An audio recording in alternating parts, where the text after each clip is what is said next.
Bienvenidos a los carnavales de Villafranca de Janeiro.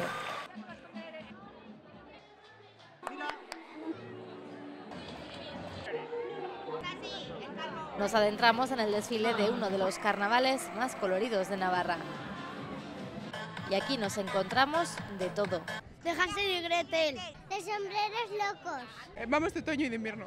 Las diablesas se visten de Prada. El ingenio se agudiza, aunque cuesta ser original año tras año. Pero que son perros de segundo año, entonces cuesta más domesticarlos. Nos comimos mucho la cabeza y al final este ha sido el resultado. Vamos innovando, sí, se han hecho grandes carrozas, grandes creaciones, se sigue trabajando mucho a nivel individual y bueno, todos hacemos lo que podemos.